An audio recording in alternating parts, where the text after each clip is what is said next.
I wanted to do a rock combo for many reasons. Number one, it's uncomfortable for people. Rock is typically outside of dancers' comfort zones, and I don't want my students to get comfortable.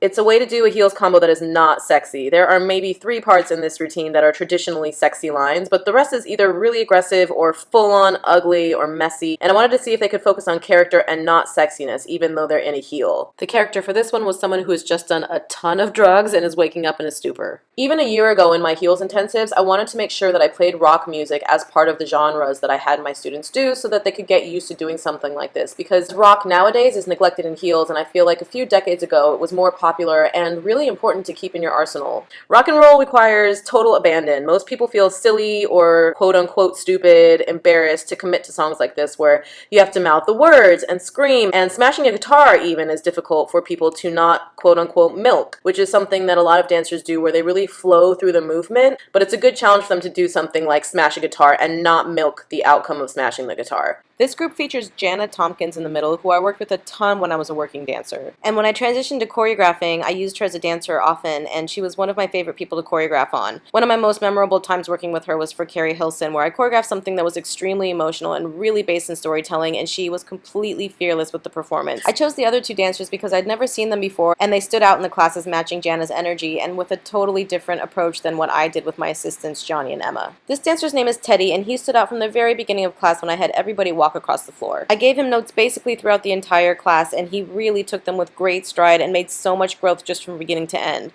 I can't wait to see where he goes. For men, rock and roll can be 10 times harder than for women. Women can rely on doing some head rolls in a heel to a rock song and voila, it's rock and roll. For men, you have to change your whole energy, your entire facial expression, and avoid habits like milking and urban nuances that are common in urban and hip-hop styles right now. For technical male dancers, it's hard to let go of your posture, it's hard to rough up the edges of your transitions, it's hard to not control something as simple as a punch and just let that punch happen messily. Sean, who's dancing here, is 15 years old, and I appreciate him, number one, for coming to a class that was labeled as a heels class, and number 2, really committing to this combo. It's hard for adults, let alone for 15-year-olds, and he totally took on the challenge. I gave him very specific direction on things to try, and he took it all and ran with it. The big surprise was that even though this is probably the easiest routine I've taught choreographically, it was the biggest challenge for the students out of all the combos I've done this year. It took a lot of coaching in class to get them to commit to this, but by the end, they definitely committed, they made it their own, people actually were having fun, and pushed way, way past their comfort zones. So I hope that now if a song plays that they're not used to, or it's a genre they're not used to,